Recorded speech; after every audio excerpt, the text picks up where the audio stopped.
Welcome to the Physical Product Movement, a podcast by Fiddle. We share stories of the world's most ambitious and exciting physical product brands to help you capitalize on the monumental change in how, why, and where consumers buy. I'm your host, Ken Ojuka.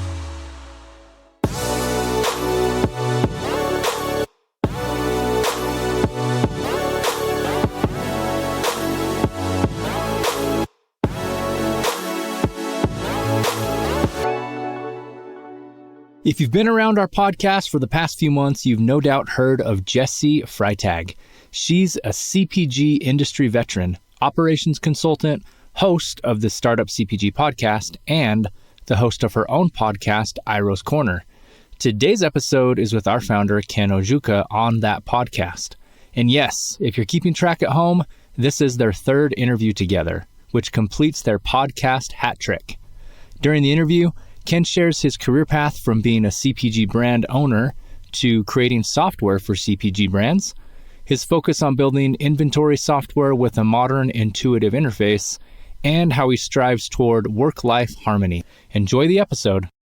Today, I'm joined by Ken Ojuka, founder and CEO of Fiddle, a modern inventory operations software for CPG brands and manufacturers. CPG stands for consumer packaged goods, so think food, beverage, and makeup products. I met Ken's team at Fiddle through Startup CPG, a community of primarily food and beverage company founders where I'm the current season's podcast host. I'm a software nerd and had to see a demo of Fiddle immediately, and it was totally awesome. Inventory, food safety, integrations, everything a girl like me dreams of. I recorded this episode with Ken in October of last year, 2021, and since have been a guest on his podcast, and I've hosted him on the Startup CPG podcast, and every conversation with Ken has been an absolute delight. At this point in Iroh's Corner, I've interviewed more than 15 food and tea brands, so I thought it'd be fun to go behind the scenes into both the software that growing food brands need to run and what it looks like to start and grow a software company. So grab your tea, think about all the steps it took for that tea to get to you, and I hope you enjoy our conversation.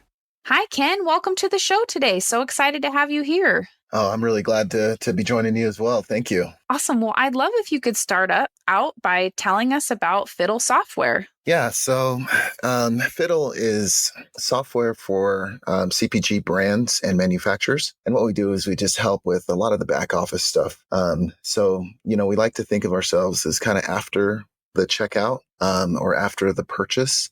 It's all the stuff that you use to manage the products that you sell. And so we help you with inventory management. That's kind of our base, but we also help you with managing your sales orders. So if you've got wholesale orders that are coming from a bunch of different channels, we help you with that as well. And then all the sourcing and purchasing. And then we also have a production component. So helps you as a physical product brand to be able to have product to sell to your customers. Awesome. That's great. And what's the best way to find your website, follow what's happening with Fiddle? Can you tell us a little bit about just the best way to connect with you? Yeah. The easiest way is just go to fiddle.io and we have a little chat on there. So you can just click that and then you'll be in contact with us. If you want to contact me directly, I'm just ken@fiddle.io. Excellent. And I always like to have exciting news at the beginning, so it's not buried at the end. Is there anything exciting coming up later this year for Fiddle that you want to share about?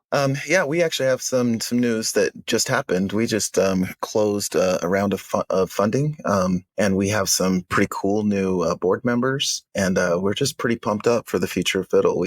That means that we get to hire more team members, and we get to continue to grow. And so, yeah, things are rocking and rolling over here, and we're pretty excited. Excellent. That's awesome. And I'd love to just hear the story about why you started Fiddle and how. Yeah.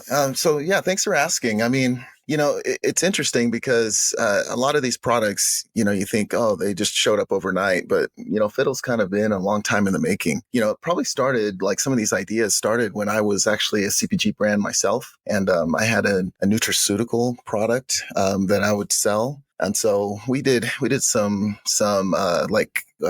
whey protein. I sold that for a long time. Had some weight loss products, but some bodybuilding related type products. And we would sell those online, but we started having some issues. And the main issues that me and my buddy that was doing the same thing, the main issues we were running into is that we were having a hard time getting our product from our manufacturer. We had sales going. We were pretty good at the sales and marketing side, and the sales kept coming through on our e-commerce sites, but we would always stock out. And back then we didn't really know why and what the real issues were, but we were just getting pretty angry at with our manufacturer. And fast forward a little bit, my buddy actually, his name's Ryan. After a particularly bad experience where he ended up losing a lot of money because he ran out of product and had to refund, a pretty big deal. He got pretty angry and he just threw his hands up in the air and he said, "You know what? Forget this. I'm going to start manufacturing myself. I'm going to figure this out."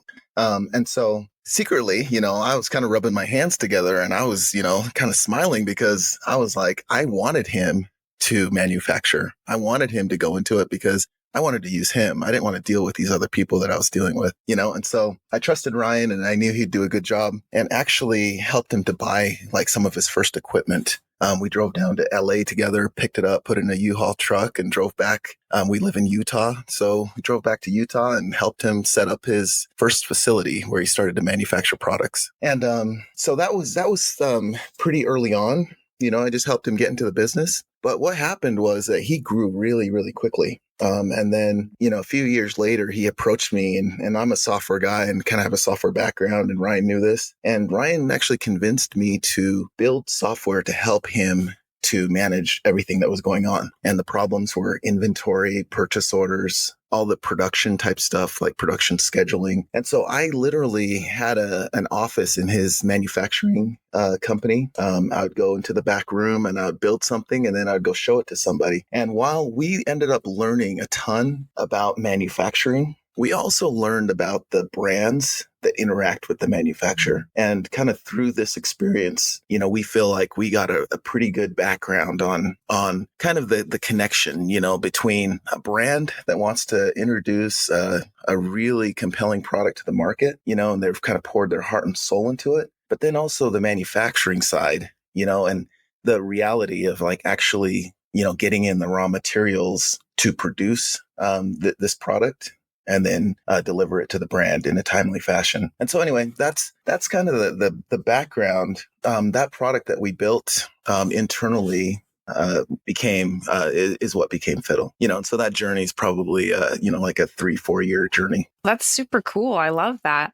I'm wondering about your kind of career path. I noticed a bachelor's degree in information systems, and then you're talking about having a CPG brand and then starting Fiddle. I'm wondering about, did you think that you were going to eventually build a software company? How did you find yourself with the CPG brand? I'm curious about a little bit of the even further back. Yeah. So it's interesting because I think where I've landed is pretty much a bullseye in terms of my personality and my interests. So I've always been really interested in software and started programming in high school and just kind of did that, but I didn't think I would do it as a career.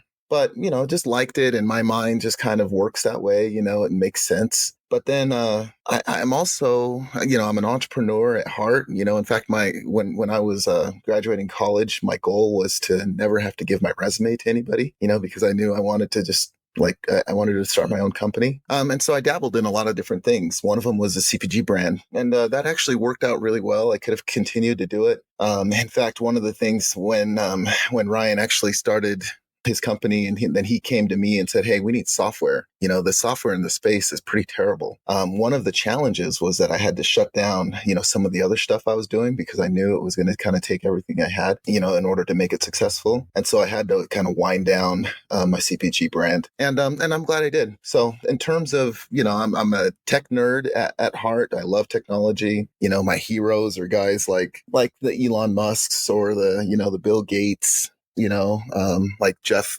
Bezos, type guys that build these amazing software companies. Elon, he's done a lot of different things, but, a lot of people don't know this, but he was behind PayPal. He was one of the, what they consider the PayPal mafia. And it was a software company. And so anyway, those are guys that I really look up to. And I just think of the change that they've made in this world. So software has always been a big part of what I've been into. But the cool thing about Fiddle is it kind of marries this interest of physical products and CPG brands and helping entrepreneurs to be able to get their businesses off the ground and to be able to succeed, at their business with the tech, side of me. So anyway, that's a little bit about my background and kind of how I ended up where I am. Excellent. And I'm wondering, so you talked about being at the manufacturing company, you're showing early versions of Fiddle to the different teams. What does that look like to then turn it into a fully branded tool that you're selling to other people? What are some of the steps? Was it hiring more people?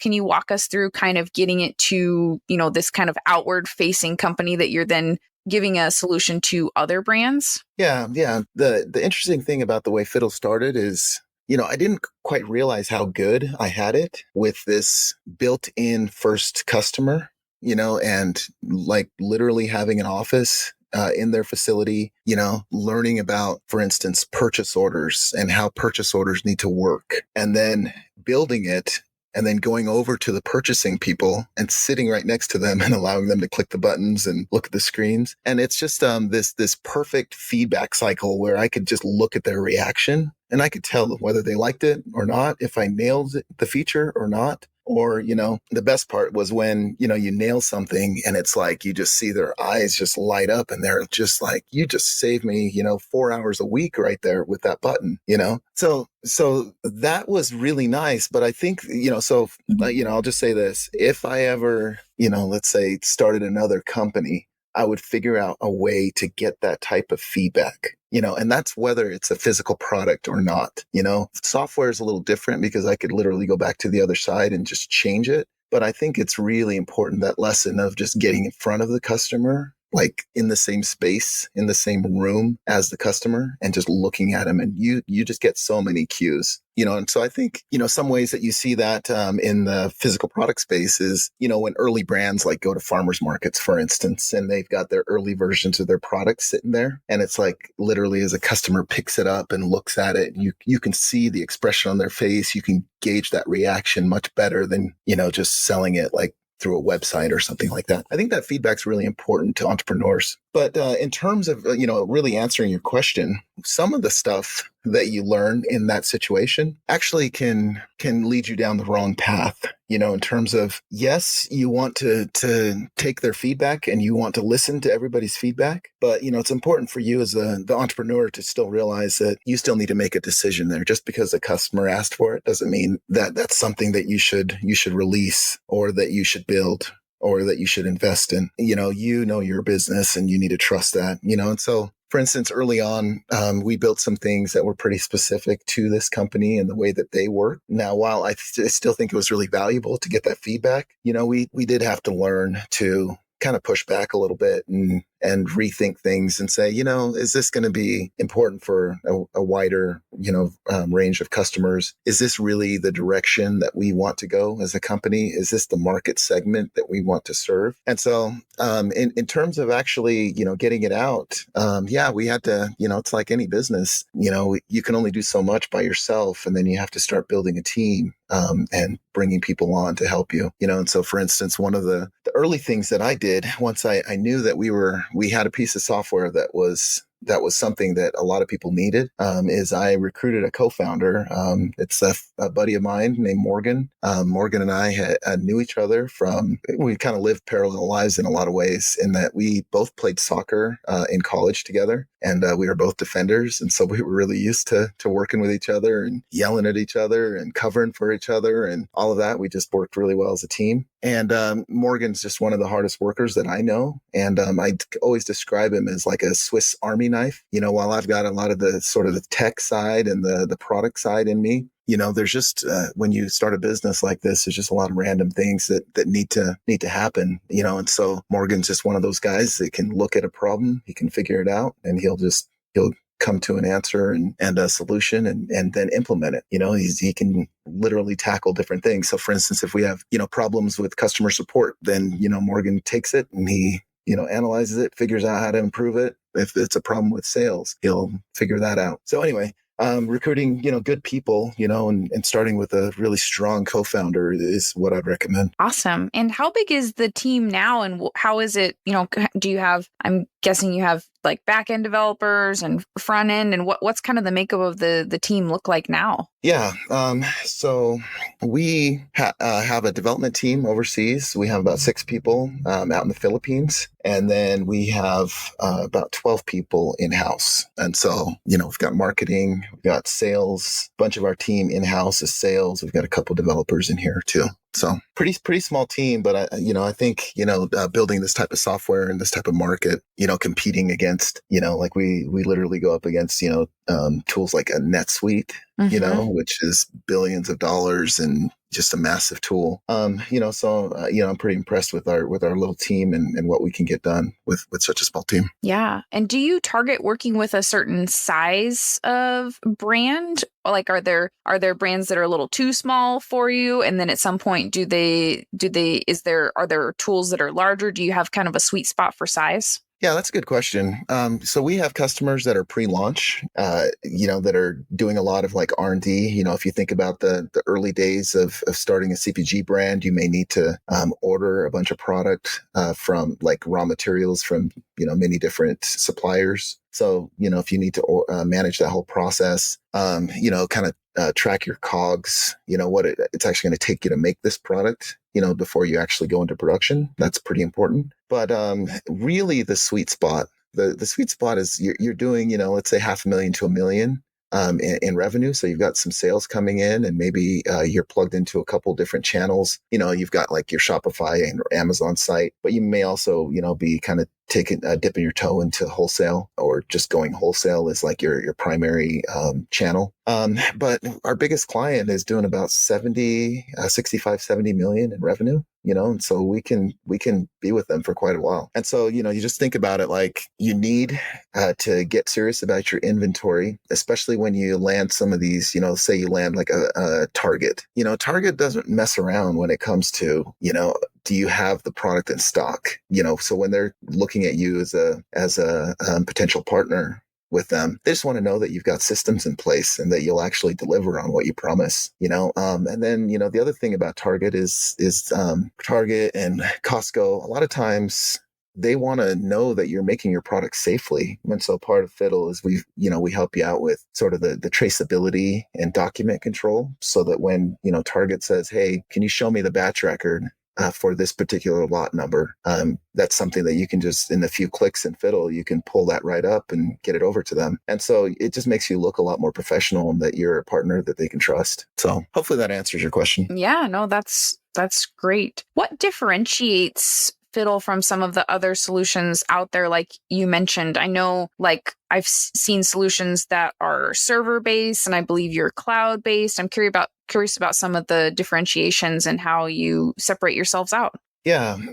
So in terms of differentiation, I'd say the main thing is we are a slam dunk for any company, any CPG brand that is involved in the manufacturing in one way or another. And so, whether you work closely with like a co-packer to get your product out, or you even source some of the raw materials or packaging components to send to your co-packer, or if you manufacture in-house, that's kind of where I think people choose Fiddle. Like I mentioned in sort of the startup story, or the founding story of Fiddle, is we grew up in manufacturing. And so we just really understand that. And I think that we've got a tool that makes that process a lot more seamless. And it kind of goes to a bigger philosophy that we have, which is a lot of the trouble that you run into in this space, and we can broadly call this space like the supply chain, is that you've got independent parties working together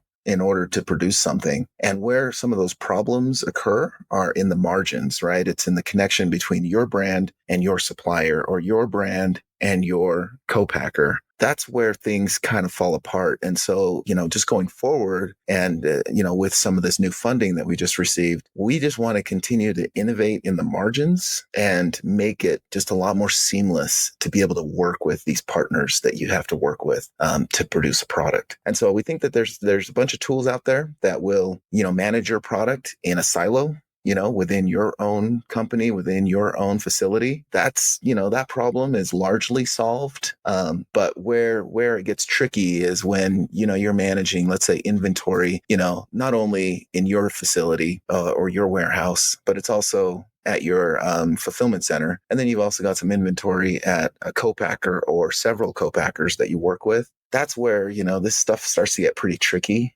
And it starts to, that's the complication. And that's where we just kind of we want to solve that problem for brands. So anyway, that's, those are a couple points of differentiation. I'd say also, we're cloud-based. We're born in the cloud. This isn't something that we thought of after the fact. We're just meant to live in your browser.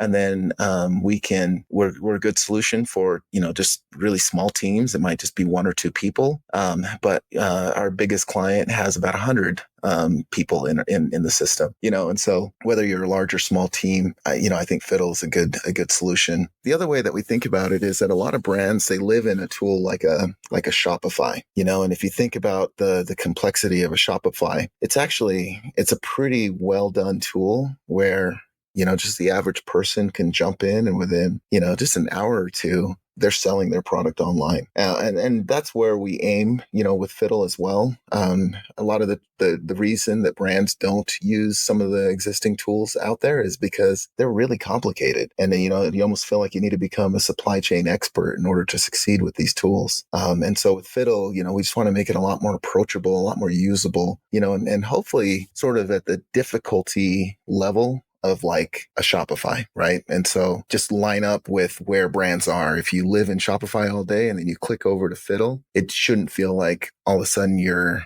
going back in time 15, 20 years, to a very difficult, clunky looking UI. It should be, pretty seamless and fresh and feel modern. And so those are some of the things that we think about. Excellent. Yeah. When I saw a demo from Andy on your team, I was like, wow, this is a really fresh, modern interface.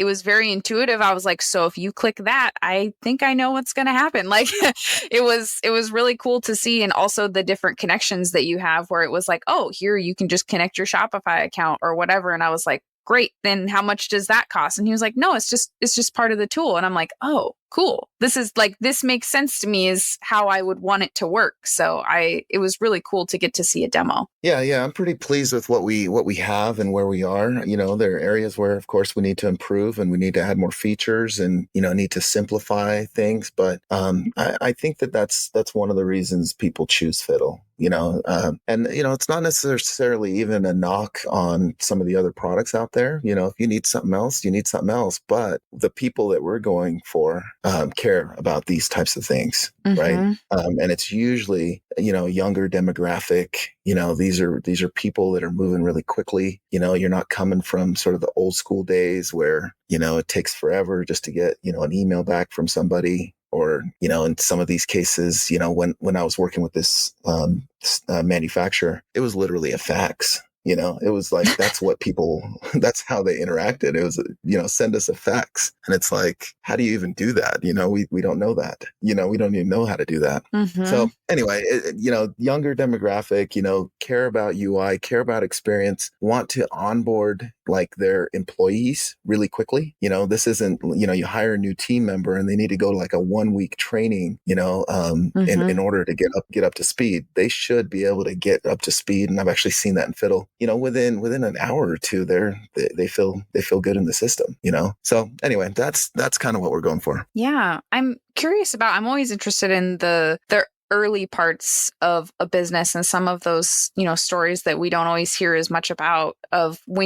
So you have the product that you've created for this initial company. And then what did it look like to get your next few customers? Was it referrals of other people heard about it and asked you about it? Were you then deciding to market it and going out to people? What did that process look like to take it from being, with this one customer to then getting your first next few customers? Yeah.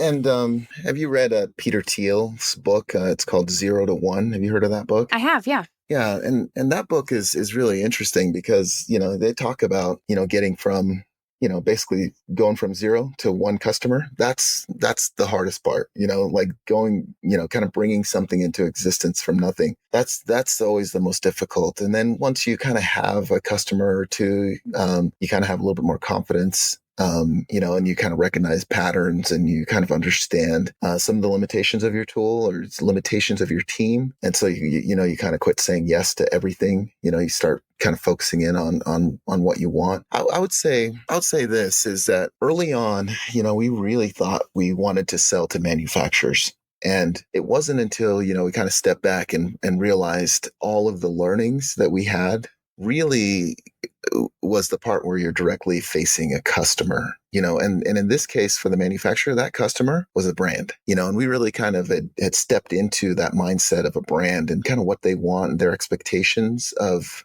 one of their like a manufacturing partner, but then also realizing too that, hey, I've been that brand. And in fact, the whole motivation for Fiddle came from a frustration I had as a brand, right? And some of the issues that I had as a brand, interacting with manufacturers. And so I think that, the early days, first 6 months to a year, we were able to pick up some customers, but not as many as we'd hoped. But it wasn't until we kind of realized that, what, we're actually a really, really good solution for a brand that we started to get some traction. And so talking to these brands who feel like they are stuck in a spreadsheet, or if they do adopt an inventory tool, it feels like it's made for, sort of a manufacturing type background. For us, leaning into the brands and, getting to know the brands was both like, we got a lot more traction, but it's kind of being true to who we are.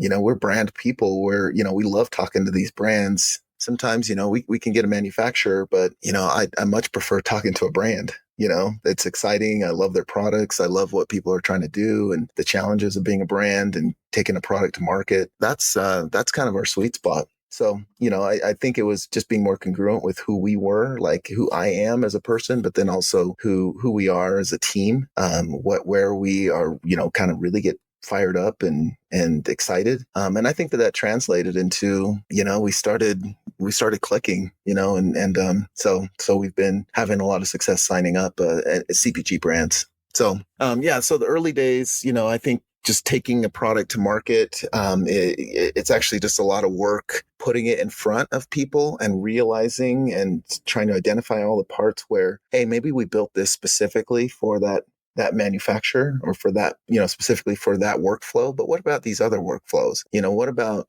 these instances where, a user is kind of in a different mindset, or they look at this a little different, and so, those types of things, early days, I mean, it's a lot of demos. It's a lot of just trying to get in front of people and show them the tool, have them click around and then look at their reaction, look at their face, look at, are they happy? Are they delighted that, this is solving a problem? Or, are they kind of like, that's okay, And so it's that iteration, and I think, with software, you just see it in these, in software, you call it a commit, when you like actually take some of the code you're working on and you commit it to the database of code, like you kind of merge it with everything. It's just one commit after another. And so those iterations, turn into thousands of commits, and the software continues to evolve. Excellent. And I'm wondering if you'd be willing to share a little bit about you mentioned just closing a funding round. Is this your first round of funding? Have you raised some other rounds of funding? What has some of the fundraising process looked like? And I know that I have some background in angel investing and fundraising that can take a lot of time, especially on the founders. So what does that process look like for you, if you're willing to share about it? And what will that enable you to do over the next few years? What were some of the goals, I guess, for this next round? Sure. I think early on, so Fiddle's about 4 years old now. Early on, we'd talked to some investors, and we had some success. We were able to do a friends and family round. That's the very first thing we did, and then we did what we're calling our first pre-seed. So pre-seed 1. Mm-hmm. That's something that we actually closed end of last year.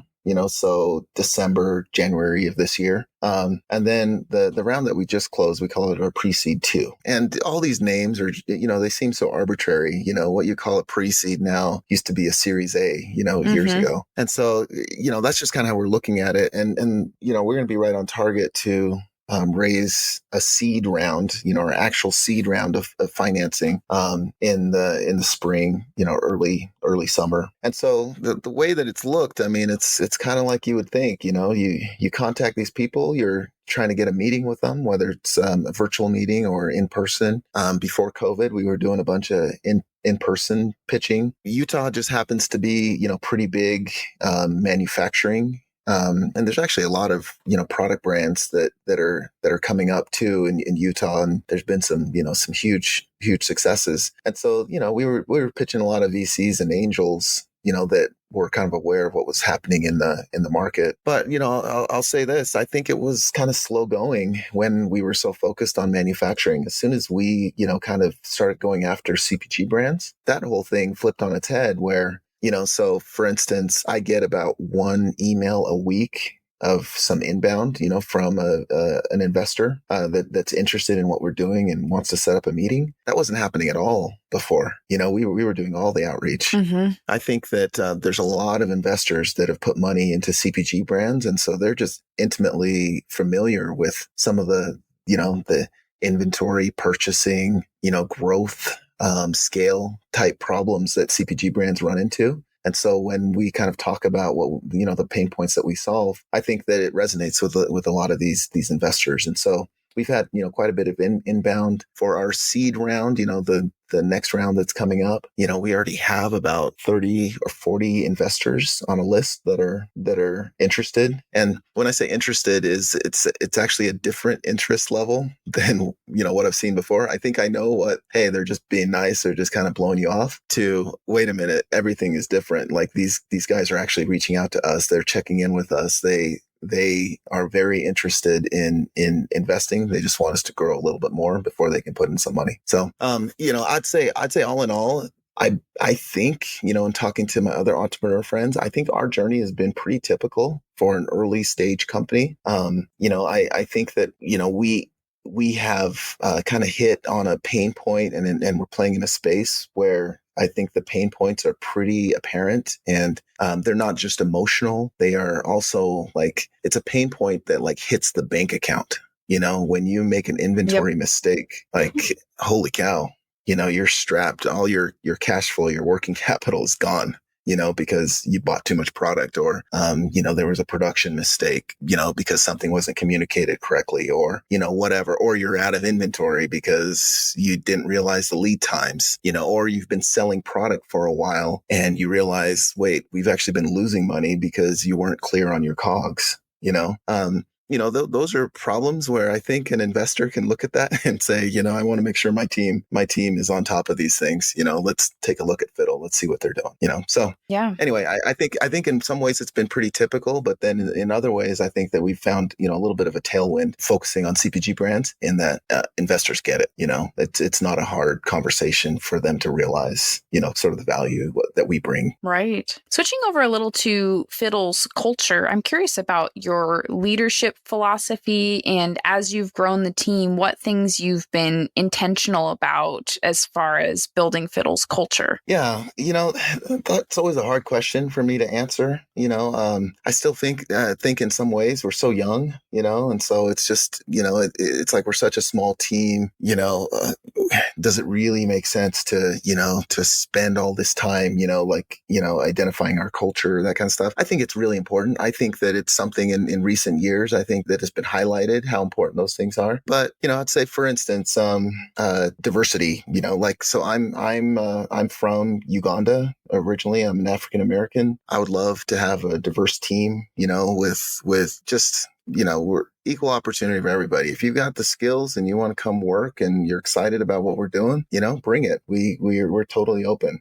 So that's something that I'm thinking about, and as we continue to hire and as we grow, that's something that I think we'll be cognizant of. I actually find that, and maybe this is something for somebody that's listening, we're looking for, some female salespeople, we just find that we're demoing and showing the product to a lot of female founders. Right. And I think it's important for us to kind of reflect the market that we're selling to. And some of the best salespeople that I've known in my career in software and in like CPG space that I've played in have been females, and they've been amazing. So anyway, we're looking for some female salespeople if there's somebody out there that's interested, and just hired our first female programmer. And that's something technically I've got two daughters, and I look at them and think that they've got all the potential in the world. I'd love to see more, more women in tech, and in programming specifically. That's an area that I'm kind of focused in. So I'd love it if one or both of my daughters got into programming, into something technical like that. And I think they're totally capable of doing it. And so we're interested in hiring, like women programmers as well. And so anyway, diversity in general, that's just kind of a high level. Like let's see what we can do here. I don't want this to become sort of a bro culture, and some of the negatives that you hear about Silicon Valley, type companies. Let's see if we can do it a little bit different. One of the other, points that we're really interested in is we want to make sure that we serve sort of the new guy, the smaller companies that are getting off the ground. We want to make sure that Fiddle, can relate to them. We don't want to go so far up market that we kind of forget about, hey, there are entrepreneurs, there are startups out there that have these particular problems. And I think, I might have mentioned it before, but we integrate with Shopify, and I just really like Shopify as a company and as a model. I like what they've done. They've been able to have a product that serves a lot of people, but then, they introduced Shopify Plus, and some of the more advanced features, and that's how they went up market. But the product is still remained, pretty approachable to the average person, and so for me, that's really important with Fiddle, culture wise. And then, I think, one of the other points that I can, bring up about culture, and it might just be about, my personality and Morgan and I's personality as the two co-founders, is we're really direct. You shouldn't have to tiptoe around things. We're all trying for the same things here. Let's just talk about it. Let's just, if you've got an issue, just bring it up.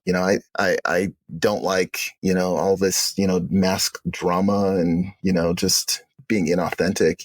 I think that, the places that I've worked and the places that I admire, the companies that I admire, you've kind of got a culture where people can just talk to each other, and you kind of give the other person the benefit of the doubt, and, realize that they're trying their best. If there's a mistake or, offense in some way, I think it's something that we can hash out, and we can just, be adults about it, and then kind of move forward with our goals. So anyway, those are a few things that come to mind. Yeah. I also noticed on your own podcast, which I'd love to talk about in a second, you ask people about a quote that they live by and why it's impactful for them. And I'm wondering if you could answer that question. Yeah.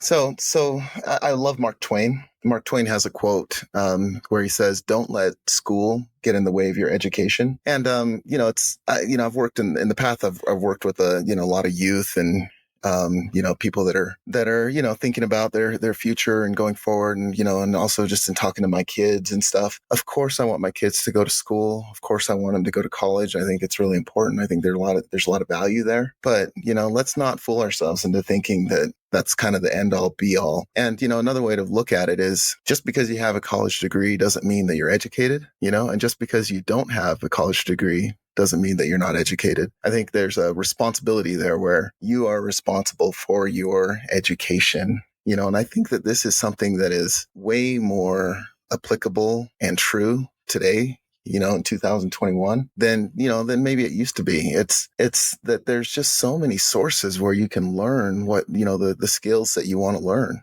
And I think, for people listening to this podcast, and, I think of like a CPG brand or somebody that's got a business idea and wants to launch it and get it out there, just the number of resources that are available. You don't have to go to some CPG school or something like that in order to be able to launch a product. There's a lot of ways in which you can just figure it out. And in fact, when, you mentioned my podcast, when I talk to people and I hear their founding stories of some of these iconic brands and, some of these, it's just people figuring it out, So anyway, that's a long way of saying, I love that quote, because I think that you take responsibility for learning the things that you want to learn, and you can't wait for, some teacher to show up and just kind of tell you everything. I think that, getting educated, leveling up your skill, and your ability in whatever area you're interested in, that's your responsibility. And it's something that you can do. Great. And this is a good segue into, can you tell us about your podcast, what you talk about there, and where people can find it? Yeah, so it's called the Physical Product Movement Podcast, and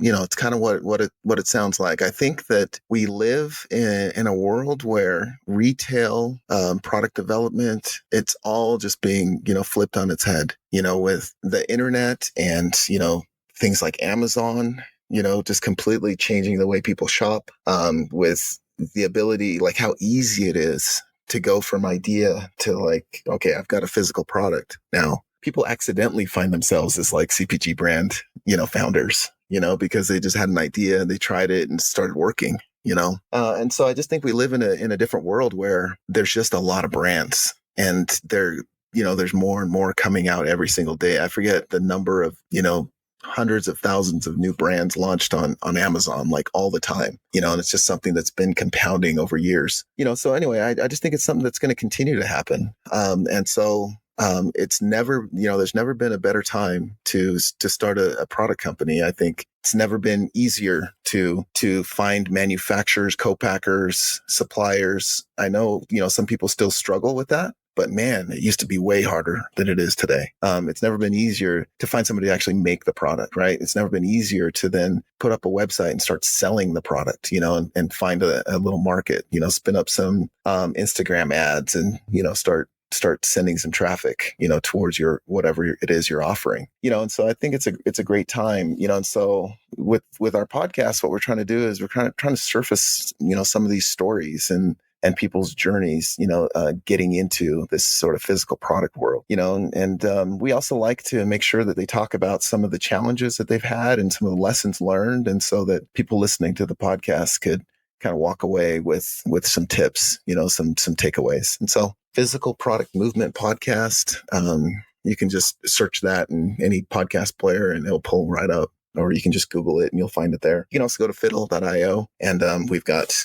links to that podcast there. Great. And I'm also wondering, you have a lot going on with your family, with running Fiddle, you've got a podcast. What does it look like to manage work-life balance? Or how do you make sure that you're staying connected and grounded and present in all the different aspects of your life? I'm curious if you have any tips for people. Yeah. Well, okay. So first of all, I don't know that I have any real tips. I don't know that I, always do it right, or I'm a great role model for that. I think everybody is just trying their best, and what I've realized over the last few years is that I don't actually know anybody that doesn't feel busy. I think all of us kind of feel stretched and we feel busy and, kind of at our limit. One tip, and this is maybe for founders that have kids, is that one of the things that I've done that I think kind of forces, and I say force just because I want to lock it in. I just want to make sure it happens, not because I don't want to do it, but that kind of forces me to like have some time with my kids, is that I actually got involved with coaching their teams. And so I played soccer in college, and my kids, my older kids are playing soccer. And so I just signed up to be an assistant coach. And I tell you, it's almost every time I have to go, it feels like I've got a million other things going on. And it's like, it'd be really easy to make an excuse and skip it, and everybody would understand. Even my kids would understand, dad's got a lot going on. But for me, it's just been really important to like kind of lock in that time. And so I've got like scheduled time with my kids. And the funny thing is, it's not even necessarily the practices themselves or, driving to a game or the game itself. It's actually what I just mentioned. It's driving to these things and having just a few minutes in the car, with like my 10-year-old daughter, and just kind of catching up, or driving to practice, or just joking around, before practice or after practice, like those are the things that where I feel like, we've been able to kind of reconnect and stuff. So if I had a tip, of one of the, the things that I think I've done right is that, and I can't say that I have time for it. I don't have time for it, but because I kind of locked it in and just, raised my hand and said, yep, I'll be the assistant coach, it kind of forces me to make sure that I'm there and that I'm contributing as much as I can. And then, I get some of those benefits. So anyway, that's one thing. The other thing I would say about work-life balance is that it's actually a quote from Jeff Bezos. It sounds, let's just say I liked Jeff Bezos a lot more before sort of the recent divorce and all that went on. But I think this quote still has some applicability. As he talks about it, he's like, he doesn't really believe in work-life balance. He believes in work-life harmony, and that there's just different times. There's a time and a season for things. There's a time when work is just going to be a grind and it's going to take, everything you got. And then there are times where it's like you can pack in a little bit more. For me, it's like family time. I'm just always trying to find some extra family time, or, there's time when you can invest more in like working out and really being healthy and all that kind of stuff. I think, you can try to balance it as much as you can. I think you're always going to be a little bit off, but, looking at it more like work-life harmony and just, like realizing that you're going to be off balance a little bit, here and there. I think that's a good philosophy and at least one that I try to look at things that way. Like right now, I'm in the middle of a startup. We just got a fundraising. I mean, it takes all your energy. And so it's just, I'm going to be off balance for that sort of season as we fundraise, but we closed our round and, things can get back to a little bit more normal. So, I'll be able to find a little bit more time, to spend at home with my kids and with my wife. So anyway, that's my view on it. Yeah, great. Thank you for sharing. And then I have a couple questions that I like to ask everybody. The first one is there an oddly satisfying part of your job? It could be something mundane. It could be code related. It could be team related, really anything, but something that you're like, I love when this small thing happens. It just gives me a little energy or makes me happy. Yeah. Well, so from the early days of Fiddle, I was always really involved in bringing on new clients. And I love that I'll go to a meeting with my team here, and they're bringing up clients that I don't know anything about. Like I wasn't involved in bringing them on board. And, it's just, to me, that's just a little bit satisfying in that, okay, we're actually building a team and we've got other members of the team that are handling some of these really, really important tasks. And in some ways, it's like, these are some tasks where, like, sure, I could do it, but I actually think, the members of the team that we have, it's like they can do it better than I could do it. So, I'm glad that they're handling it. So, that's something when it's like we sign up a new client and it's like, when the sales agreement comes in, that's like the first that I've even heard of them, right? That means that we've got a process going and we've got a team. Mm-hmm. Nice. I love that. And then do you have a favorite tea? Are you a tea drinker? I'd love to hear if you have a couple teas that you'd be willing to share that you might drink. Yeah, I'm pretty boring with tea, like, I like, I just like a good mint tea, Okay.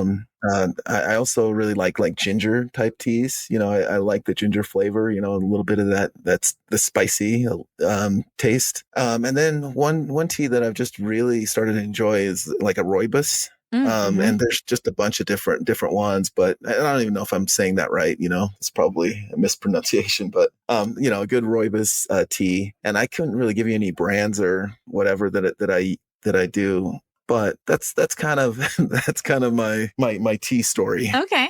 So, cool. And I know for like a tea nerd like yourself, maybe that's a little tame, but whatever, that's kind of where I'm at. It's okay. We accept all levels of tea drinking on this podcast. It's a safe space. So I'm a big rooibos drinker, so I love that. Okay. And how did you pronounce it? I think you were rooibos is what I've said, and I think that's rooibos? Yeah. Okay. But I also I could be wrong too. So, but that's how I've said it. So something in that vein, what would you recommend, to somebody that wants to expand their tea drinking a little bit?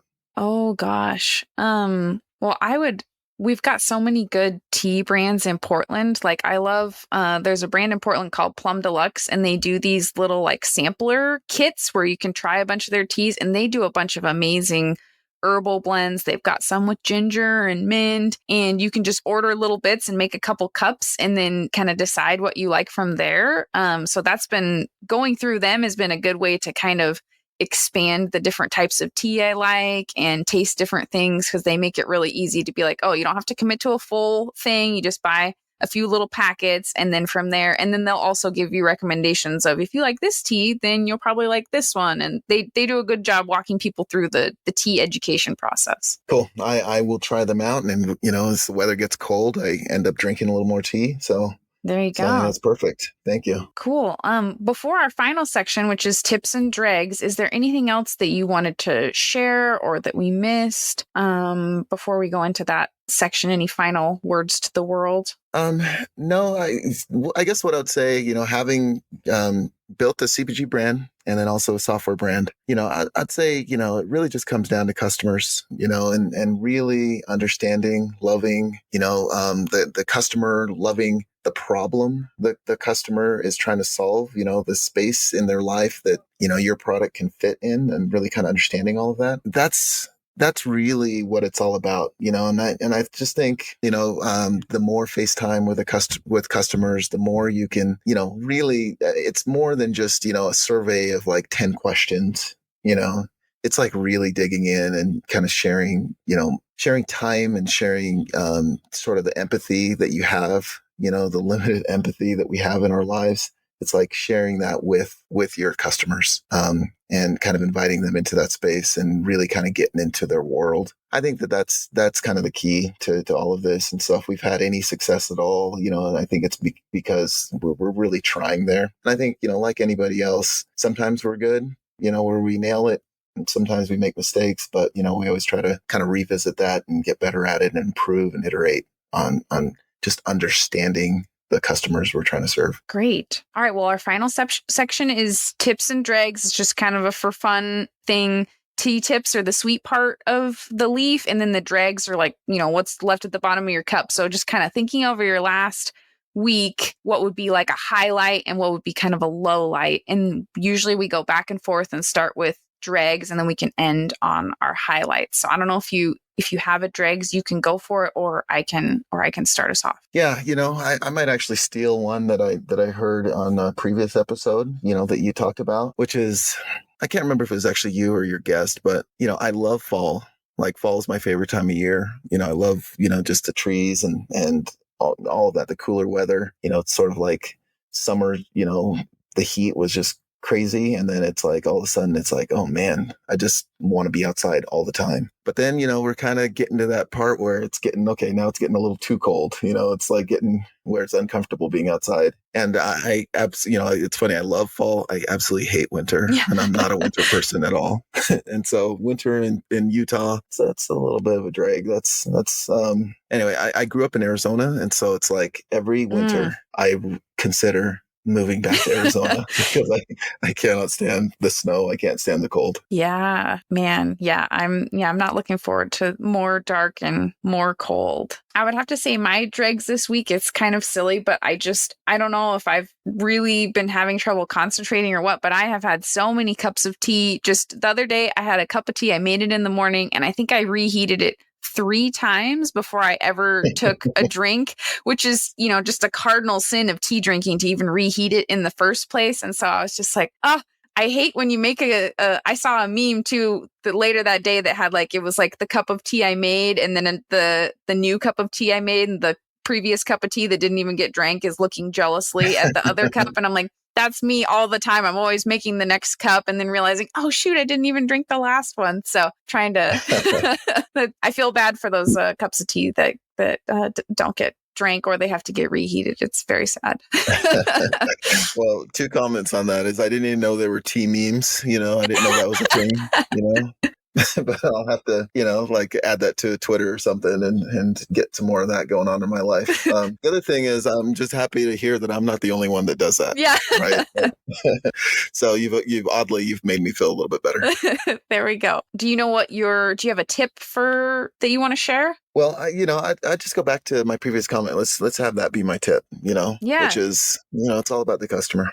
You've got to understand them. You've got to fall in love with them and like really enjoy serving them and really get into their world and like, fall in love with the problem that you're trying to solve, because it's not about your product. It's about the space in the customer's life that kind of makes room for your product, and really understanding that. Yeah. And do you have like a highlight, like a positive, like a tip, I guess, of, something. It could be also your fall, but, something that that was a highlight from the last week or something. Yeah. So, we were chatting a little bit before the interview. My family just moved, and we only moved 5 minutes away, and, doesn't seem like that big of a deal, but I've got a bunch of kids. I got 5 kids, and it's like when we moved into our townhome, it was just my wife and I, and it was a pretty easy move, and I was coming off of like sort of the single college life, where I just didn't have much, and so the move was a piece of cake. So anyway, 14 years later, in that same house, it's like, wow, you just accumulate a lot of stuff with kids. And so anyway, the move has happened. We're in the new place. We're sleeping at the new place. I'm pumped up about that. The new house has more backyard and more space just in general. And so my kids are just, they're loving it.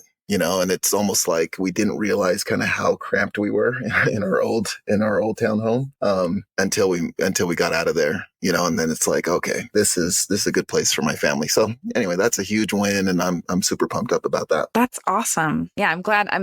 Congratulations, and I'm glad that you've survived the move. That's a lot. It really is. Moving, I don't know anybody that likes moving. It's just always so hard. It is. Let's see. For my tips, it's also another small thing, but I had seen, this time of year, I love all the fall fruit, like fruit and vegetables. Any fall produce is my favorite. And I'd seen a local post about these apples that were actually pink in the middle, like bright pink, and somebody had made this beautiful like pie out of them, which was so cool. It kind of had this pink and white, there's kind of a blend inside, and they made this beautiful tart, and I was like, oh, that's so cool, I gotta find those. And we were able to find them at the farmer's market this weekend, and it's just this apple, and you cut into it and it's bright pink inside, and it's just so cool. And so that was just a highlight. I still have some left. I'm eating them really slow because each time I just have to marvel at how pretty it is inside. So that's just been fun. I love finding new fall fruits and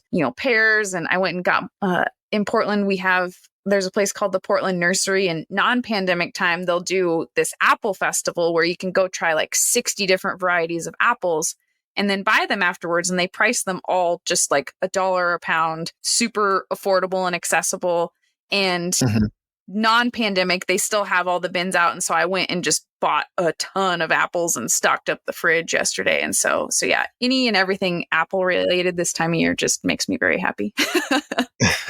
No, that's awesome. I'm gonna have to hunt around for this particular apple. My wife always likes trying new fruit, and so I don't even know the names of some of the fruit she brings home, but it's just kind of fun and just to kind of see what it's like. And then my kids just absolutely love any fruit. So yeah, I'm going to have to look for that. Yeah. Well, thanks so much, Ken. This was really fun to chat with you and learn more about your background and about Fiddle and some of your philosophies. It was really awesome. So I really appreciate your time and sharing space on the podcast. This has been super fun. Yeah. And I appreciate you doing this. I love this. I've actually just kind of discovered your podcast, and I've started listening to some of the episodes, and, anyway, right up my alley. I love this. So you've got a new subscriber. Awesome. Thank you so much.